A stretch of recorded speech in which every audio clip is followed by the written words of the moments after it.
Good morning, everyone. Good morning, good afternoon, and good evening. My name is Juan from Inspiral Growth, and this is Growth Hacks Experience. Welcome to another exciting episode. Today, we are going to address a very important topic at the moment, and not only at the moment, but something that is really on the ears of everyone: AI, and how AI is impacting the world. Today, we have the honor of our guest, Sarah. And Sarah is also not only going to tell us about AI, which she's an expert at, but we are also going to address the impact on the perspective of the most powerful areas in the world for, let's say, for women entrepreneurs, for women leaders around the world, and also for women that actually are entering into the tech sector. Sarah, how are you today? I'm doing very well. Thank you for asking. How's everything going with everyone and with you, Juan?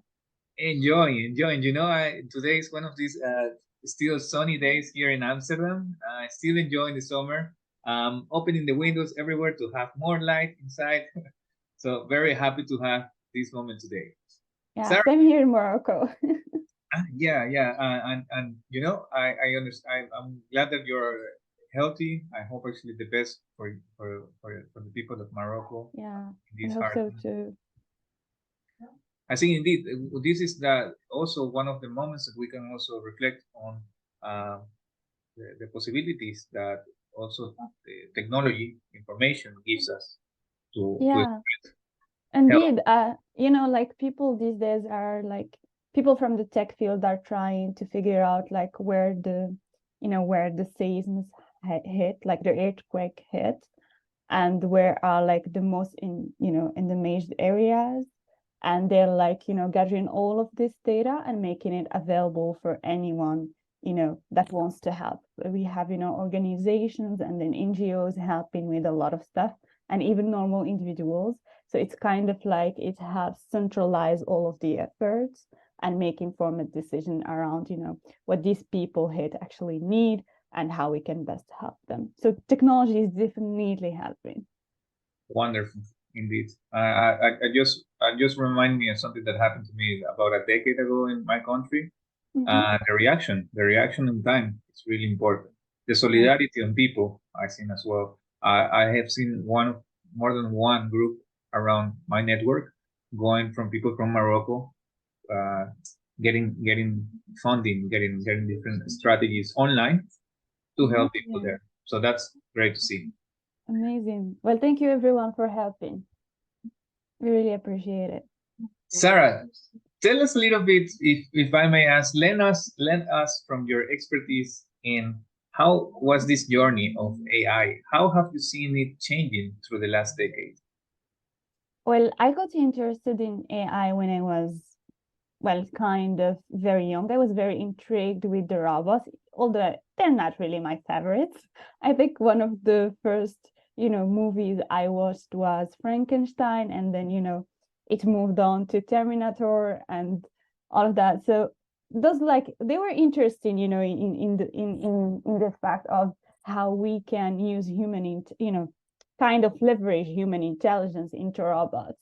But I wasn't really very, excited about the robots part. So I kind of, glossed it over. And then in 2016, when I was in my third year university, I got really deeply interested into the field. And that's like the moment when the industry hit it up. Like they said, we are ready to actually make this, an industrial product and not just, a product that is back on the shelf in research, because simply previously we did not have enough computational power, like the all of the amazing laptops we have now, they're like super engines. You feel like you have a car and not actually a very small laptop. And that's actually what provided us with the right tool to start building this hugely computation power consuming algorithms. So practically AI is just a way for as researchers and human beings to try and leverage how we think, how we what sometimes, especially these days, how we feel also, but into machines, so we can kind of like leverage the human's potential, the creativity and all of our like thinking and the way we feel and analyze, but empower it with a highly logical and very precise, machine. And that's practically why we're actually, like why everyone is so excited about AI. It's not about the replacing humans part, please. We're not really we're not interested in that. Yeah, It's more about augmenting human individual and potential. exactly, So, exactly. and especially as you can see right now with ChatGPT, 2022 and Bard, I mean, and all of the amazing AI tools, that have been, brought into the market, especially recently. Like there are lots of amazing AI tools, and it's all thanks to, the fact that OpenAI made, kind of the AI they made it open source, right? That means we can use it, even normal, developers who don't have the means to have, huge data centers. We can use the AI they already trained, right? And then you build stuff that actually matter to us as humans and our community. And that's really like, that's where we are today, leveraging it 100% so we can make the best out of our potential as human beings. Exactly. And I would like to take note two points you mentioned, how it helps us as humans, and certainly that it won't replace us. Yes. How would you explain also, for example, people that they are completely afraid at this moment because they only see the bad in to this new technology? How would you express it to them now? Especially if I may inform to everyone, also Sarah is a business coach, so that's also the interesting part of the question. Yeah. So the thing about AI, actually the thing about technology in general, right? Let's say, for example, the washing machine. When it came, wasn't everyone, kind of worried, especially the people who, like the women that were working at home, like washing other people's clothes and making a living out of it, right? Were they worried about that replacing them? Did it really replace them? Do you know how many women still actually wash clothes for other people, even though we have these huge, washing machines everywhere? So it's all about, taking it from the side of, even though there is this new shiny tool, but is everyone going to be using it? That's A. And B, is everyone going to even understand how to use this full potential? Do you know, like for ChatGPT, it has been here by, like in 2022, right? How many people actually even understand how it works? Like even huge companies, right? They need to hire people who have actually put in enough work, right, to understand the tool, how it works, and how you can get the best out of it so they can get the best out of it, right? These are like what we call these days prompt engineers. So what I recommend you do, if you want to not just be the worker, but be the superhuman worker and leverage yourself and give yourself some really higher value monetary, learn how to speak to these tools. So it's like you're speaking to another human being, but you're speaking in textual format, and you need to try as much as you can to be precise. It's 100%. It follows, the art of communication, being precise, being clear, intentional around what you want to say and how you want to say it, right? Giving examples. It's like me and you. Let's say, for example, I explain something, in AI, and then you're like, what the heck is she talking about? If I don't use, simple terms to explain it to you, especially if you're not an expert. Exactly. You're going to sound like, is she talking in Chinese? With all due respect to the Chinese people. Completely understand. So yeah, so that's the thing. So if we're really worried, I mean, I'm talking about really worried about jobs, we should learn the new skill. Like we don't have to be perfect at it, but at least understand how to interact with it. But to be honest with you, I don't believe it's going to replace everything, because already just, the people working on it, and learning it and perfecting it, they're always updating their knowledge. They're always into contact with it because it changes so rapidly it's very difficult for it to be like grasped. So if you're really good at what you're doing, whatever that task is, right? Keep doing it, keep being better at it. And if you can understand what AI is and how to use it, that's a huge plus, right? But don't worry, because it's very difficult to replace human beings. Yeah. Especially around the world. I mean, okay, it might happen in US. I'm not sure how advanced you guys are in terms of applied AI to business, but it might happen because like you have implemented sorry, people in the US. I forgot you're in Amsterdam, but No, people in the US. People yeah. in the US, like they started implementing it into their infrastructure. But does that mean that all of the US is going to implement it? No. I do think some areas are still kind of like they like how life is by being simple and no technology, right? But around the world, that's going to be very hard. Like right now, at least in Morocco, I don't see it happening anytime soon. We don't have the infrastructure, we don't have the means for it, we don't have the skilled workers, right? But people are playing around with it, like youngsters. They're all excited about AI and trying all these kind of stuff. So yeah, just be open to learning like anything else. And please don't worry. I'm sure we won't be replaced anytime soon. Yeah, it takes me to 2 points. The first one was I remember this quote from this quote, and they put it in the movie of Steve Jobs, where he was talking about which mammal was the most effective one in the whole kingdom of mammals or animals, and that it was the condor. And the condor is the typical is the bird, let's say, of the traditional bird from my country. So that's why I always remember that one. And he was saying like, and then once the bike was created, is when the man became Yeah, yeah. the number You one. know, when you brought this point, you reminded me of a post that I read just recently from one of the influencers talking, how to make AI more accessible to people. And she reminded us how in the age of AI, where it's all going to be about perfection, right? It's actually the human beings with their imperfection that will appeal more to the audience, right? Because it feels like more like you, because we're not perfect human, right? Human beings are not perfect, but AI wants to make us perfect. But why do we enjoy who we are, right? It's because we're not perfect and we enjoy all the mess ups we make, all the jokes we get from actually making all of these failures, right?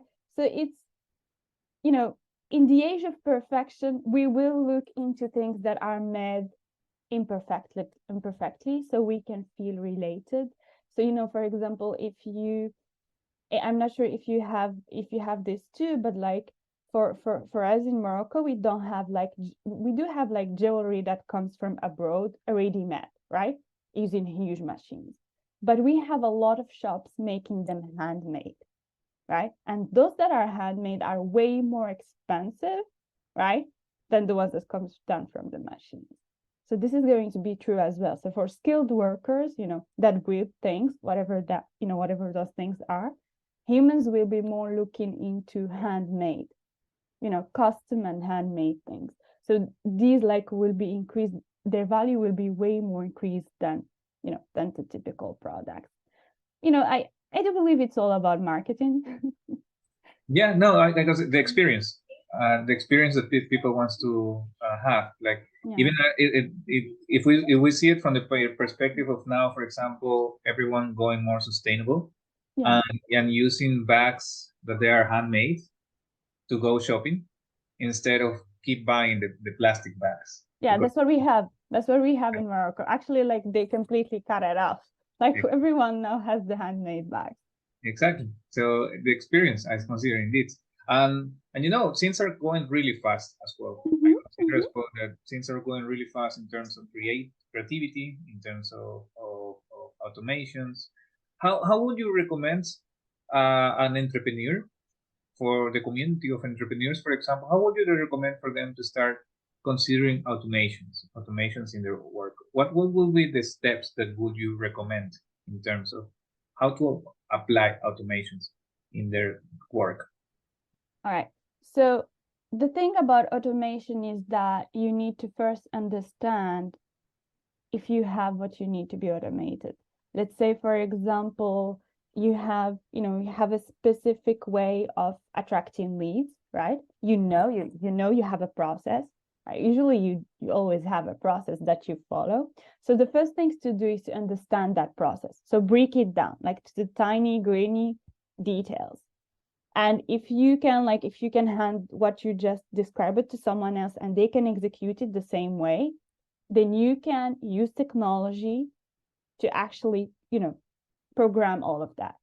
And obviously AI tools are out there. They can, especially right now, there are lots of AI tools can automate this lead generation, for example.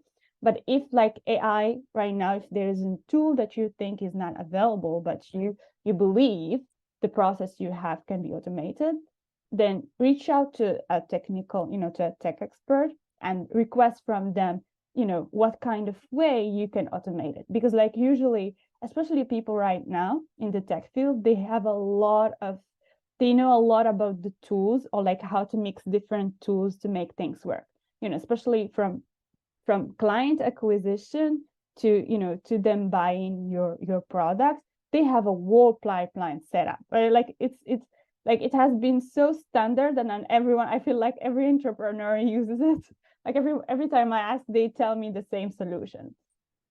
So yeah, just make sure that you understand the process you want to automate, because if you don't understand it, even the people that is going to program it for you, or AI, is not really going to be of much help. So you need to first understand it, the person doing it, and then you will be able to transport what you're doing to the technical stuff, like for AI or for the person that is going to help you develop all of the solution. Excellent indeed. I completely agree. First, starting by what is the problem that you want to solve. Yeah. How would you define indeed as well in terms of business coaching? Mm-hmm. What will be the benefits of AI mm-hmm. for finding the right value inside of a business? What kind of ideas people who start digging in terms of AI? All right. So what do you mean here by value? Can you be more specific? So starting from the perspective of what should we be doing in our lives? Let's say understanding what is really our calling. Our calling. Oh, let's call it purpose then. Yeah. So okay. So when ChatGPT came out, I remember, I think it was the third month it came out. I got interested in coaching at the time. So I was very curious to understand if it could coach people, right? So what I did was that I requested it to coach me, to ask me questions, and then to wait for me to answer, and then depending on my answer, to ask me the next question, and then give me a synthesis. And it was the same thing about purpose eventually. So I actually just requested it. I'm struggling with this, so I'm doing it just like I'm talking to you, Juan, right? I tell you what is my problem. So hey, I'm Sarah, and I'm struggling with this and this, and I love doing this. I love doing this. So this is it's important to at least know a little bit about yourself. What are the things that you like? What are the things that you dislike? And you definitely don't want to do. So I told it clearly, here's the things that I like doing. Here are the things that I don't like doing. I have gone as far as giving it, the series I enjoy, and the Japanimation stuff I usually watch. And, who are the people that when I'm watching, I feel kind of closer to, I want to become like these people. I was very specific. And then, it gave me the questions, and it was I really disturbed, I really if it was a human being, they would have screamed because it was so confusing. but the AI was step by step going with me. And then at the end, it gave me a couple of suggestions, what are the things that I could be doing. And it helped a lot, it helped me narrow the things that I thought I should be exploring. So yeah. So how can we how can you best extract the value? As I told you, you can think of AI like your own business code, right? Think of it like a human sitting down in front of you, but you're talking while writing. And as you know, put every word you have in your head, put it in writing. Distill it, everything you're worrying about, and ask the questions you're curious about. Like, help me, I don't know how to do this. Or is there any way we could, like, for example, automation? Is there any way we could automate process, for example, lead generation process, right? Just ask it what you have in your mind, but make sure you're giving it all the details that it needs. Like, for example, if you're doing lead generation, you would need to give like your business name, for example. What is your business doing? If you have some kind of goals or strategy, give it the goals or strategy. Tell it your vision, tell it, your target market, who are the people you're serving. Be very specific so that when it gives you suggestions, it will give them tailored to your situation and not general answers, which is usually what people tend to do these days. Like, they ask it broad questions and then it gives you general answers. And they're like, is this even helpful? I could just find this online. I mean, yeah, sure, because you didn't give it the details. Obviously, it's going to answer generally. It doesn't read minds. It's like human beings. We don't read minds. Okay. Fantastic. Super. And Sarah, considering the fact that a lot of things change, especially since coronavirus, where basically it allows us to see a complete different way of living, way of life, or way of working. How would you recommend for a woman in different communities that they are looking to start a new career and they're looking to move from their, let's say, previous career, being maybe a teacher, and they would like to move into the tech industry? Yeah. How would you recommend them to go? The best way to get like the most value out of something is to use leverage. So what do I mean by it? Let's say, for example, let's use the example you gave me. I was a teacher previously, right? And now I want to enter the tech field. I would just try and figure out how tech can help in the education field, right? And then from that, I will start from that. Let's say, for example, it can help me generate, for example, AI right now, it can help you generate quiz, it can help you write lessons for you, it can help you, generate the script for videos you could record for your, for the youngsters or anything like that. So try to relate it to what you're doing and how it is solving a problem you were really suffering from. Why am I saying this? It's because it's going to be easier to learn, right? It's going to be the motivation you need, so you can stick to learning the new thing you're trying to learn. In here is technology. So after understanding what kind of problem you can solve and how you can solve it, let's say you're interested in learning the new era tools, that is like AI, ChatGPT, Bard, and all of these amazing tools, right? So tie it to that problem and ask actually ChatGPT how you can learn it. Ask it to give you a curriculum on how you can best learn how to solve this problem using technology, and ask it as well what are the requirements, what we call these days prerequisites. What do I need to know to be able to do X or Y? Let's say, for example, it tells you need to learn Python. Great, so Python is a programming language. Now, ChatGPT, how can I learn Python? What is the best course? If you like courses, especially if you like using YouTube, you don't want to pay anything, fine, that is perfectly well. Ask it. I want to use YouTube and I want a free video around this and this. Be very specific. It will give you the resource to go check out. So usually for technology, what I recommend is to go from the basics. So the first thing I recommend to do is to understand algorithmic. So algorithmic is just a structured way of phrasing your talks. So let's say, for example, there is a problem, you want to solve it, right? Usually you have what we call a plan, right? I need to do this, I need to do that, I need to do this. That's kind of like what algorithmic is. It kind of helps you phrase what you have in your mind as a solution to the computer, to the machine, but you make it like in a very simple language. If you have this, do this. If you have that, do that. It's very instructional, and that's the first thing you need to learn. The second thing you need to learn, pick a language that is close to what you want to help with. Let's say you want to do web development. So the first thing to learn is HTML, then CSS, and then, JavaScript. So you can kind of, because these are like the basics. Please don't go directly to the framework, because there are lots of amazing framework out there and you might be lost. Go to the basics, right? If you want to learn so you can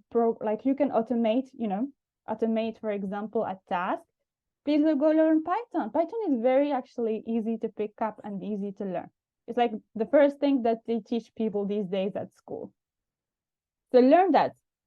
Learn algorithmic, how to think into machine language, then learn a very simple language on how to code what you have in mind, like what you wrote in algorithmic.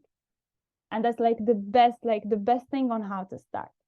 Everything else, you're going to figure it out very easily if you have the basics. Wonderful, wonderful indeed. And starting with the low hanging fruits. In terms of learning, I committed the mistake to start learning in C++. Oh my god! Oh my god! Oh my god! That's way too much. Indeed. So, Sarah, if I may ask, indeed, talking that we were talking about education and AI technology, the developments. How do you see education changing so far? Do you see actually that the education that we have so far at this moment is going to be completely changed in the next years, or going to be something slowly? Yeah. So I have my own opinion, right? And I will tell you how I see how we can do it, because like how things are going to change are going to depend on human behavior.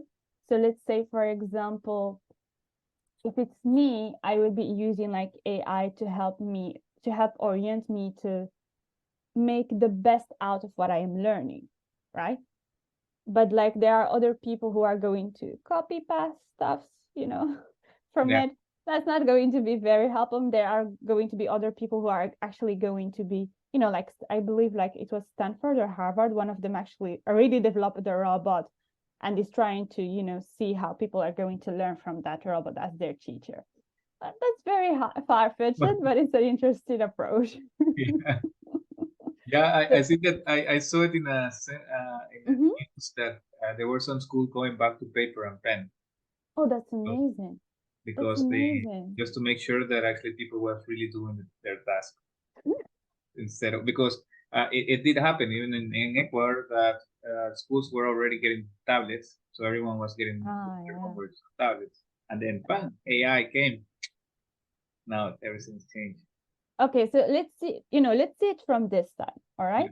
So I'm going to give you a couple of possibilities. And let's see each possibility.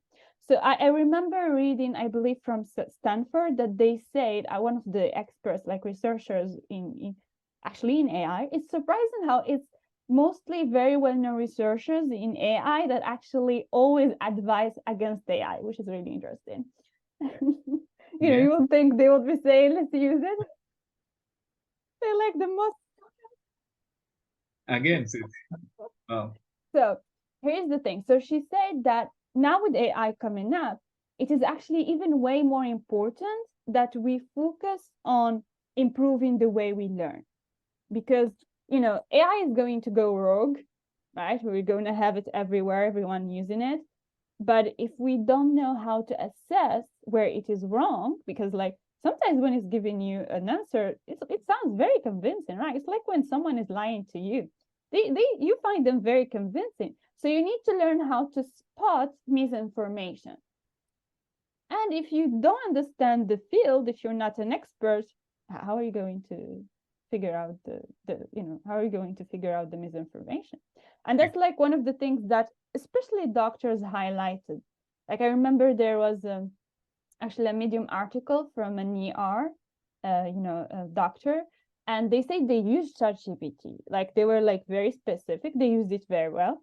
So they gave like the condition that the woman came up with. She was pregnant and she had some kind of complications, and he wanted just to test and see what would be the answer of ChatGPT to help them kind of figure out why the complication was happening, because all of the diagnostic like came up kind of clear, so they really didn't know what the problem was. So the doctor gave it all the information needed, but then it missed one small important detail that for the doctor was like crucial. Like the doctor said, if we didn't check for this, like due to their own experience and their knowledge, which was according to him like very basic, the person might have died. Like if someone else, like me or you, asked the ChatGPT the same thing and we wanted to diagnose this woman, we would have killed her. Oh, okay. You see? And that's really huge, right? So that's, I think, why this professor was highlighting the very importance of making sure that humans are even way more experts than the actual AI in certain fields. Now let's go back and check how we can leverage this AI. In places that don't have the luxury of exactly like they can't reach schools because they're very far, but they still have internet connection, right? How can we use AI to learn? Right? So what we can do is that we can use it like a guide. So for learning, the hardest part is not learning, it's actually figuring out what to learn and when to learn it, right? Let's say, for example, as I told you, we want to get started in learning computer science. Not everyone is going to go tell you learn algorithmic, right? Most people are going to tell you go pick a language and learn it, and you'll be like, and you won't be able to, like, you might able to do something, but are you going to be very well, like your foundation are going to be strong? Let's say, for example, you face a problem or you want to solve a problem with the technology, are you going to be able to? Most likely no, because you only know how to code, but you haven't developed what we call the thinking, right? To solve it. And that's actually the power of human beings. It's the thinking. It's how we break down problems, right? And reshape them and come up with a creative solution to tackle these problems, given the constraints. So this is what we can do. We can ask, these AI tools to help us, give the right curriculum. But wait, the curriculum that fits us and how we learn. And this is like the real power. Let's say, for example, I hate reading books. I love watching videos, but then when it comes to videos, I don't like long videos, right? So then I can, input these things into ChatGPT or Bard, one of the generative AI tools, and ask it like to give me the best curriculum I can use to learn, you see? So that's like one of the ways we could use it. Let's say now for the classroom. So what I believe in the US they're doing, and actually what even like the experts are suggesting, is that it's going to be something like when you're doing an exam and they tell you all documentation is allowed. If you have ever had to go through that. So you can use any book. By the way, when they tell you that, just know that no book is going to be helpful. So in that kind of case, what usually they request and recommend is to leave people to, leave them use technology, but challenge their thinking. And I believe this is like the right approach. It's time to stop, testing, what they tell you to learn by heart, what they just throw at you like water, and start testing how we think, right? Because how we think, remember, how we think is like our actual superpower, one of our superpowers as a human beings. So that's the thing we need to fine tune, because what we need these days is problem solvers. We don't need people who learn the curriculum. Like, for example, I remember when I was back in CS, like the first few years, they told us to remember some teachers, not all of them, they told us to remember the commands or the methods. right? Like, for example, print or if else, right? I'm like, why should I remember these things? They're whatever. I just can't look them up, right? So this is what we need to do. Like, we need to refine the way we think. And so in this kind of case, AI is going to be very helpful. AI will be providing you the information, tons and tons of information. But why is AI so powerful? Because when you go to Google, right, or any kind of research engine, and you ask them a question, right, they give you a couple of pages. With AI, if you know how to be specific, right, and ask it the right question, it can give you and especially if you tell it limited to 250 characters or something, it's going to be giving you the right answer. So instead of you wasting 3 hours searching for something, which is like sometimes, especially if it's difficult to find, that's how much time you might lose. So you might gain that like in 1 minute or even less than once again, right? And gain time. And then solve the problem and move to the next problem instead of staying stuck with that same problem and, still trying to figure out the answer. So this is like the second way we can use it. We can use it practically AI will be able to help us reduce the time we take to process information and get information. These are actually the two things that we need. And if we can leverage these in our education, we will be able to learn faster. I'm not saying don't learn, I'm saying learn faster. Learning is still going to be very much present. I'm sorry for you guys, students that want to escape the learning. Exactly. That's wonderful. I think actually we still are far away from that mentality of the matrix that they will really, be running on that. I think the brain is amazing. Is an amazing tool that we have, and the sparks that we have from the knowledge that we gather. It takes me indeed indeed to the phrase that you mentioned, fine tuning the way we think. Fine tuning the way we think so we can fine tune our questions. Yes. And get the right answers. Yes, because like questions are half the answer. The right question is half the answer, right? I mean, that's what they teach us in school, at least. Beautiful. Great, Sarah. Thank you very much. And now consider this. For our podcast is being shared to communities that they are like C#, that it's a community that helps women to empower women in to join the tech industry from other careers. We also have a community from entrepreneurs like Growth Tribe. How they could get in touch with you, Sarah, if they would like to know more about how they could implement AI into their lives, into their career to boost their, and also as you as a business coach. Yeah. So please reach out to me through any of my social media. I'm available in all of them. Please just write my name as it is, like Sarah L. Atif. Just please write it as it is. You can just copy paste it wherever you find it, and you will find me. Just reach out. I'm like usually available in all of them. Otherwise, if you want like to reach out to me personally, you can use my email. So that is like sarah.lelatieif at gmail.com. Don't mind me. Wonderful. We're going to make sure to also have all the right information on each of our shares of posts and videos. Sarah, thank you. That was a wonderful conversation, and I hope to see you soon. Yeah, same here. Thanks a lot, and I hope you have a great day, great evening, great night, wherever you are. Super. Thanks, everyone. Thanks for joining, and of course, if you like these conversations, please subscribe and share your comments. If you have a question for Sarah, let us know in the comments. We will make sure to get the right information.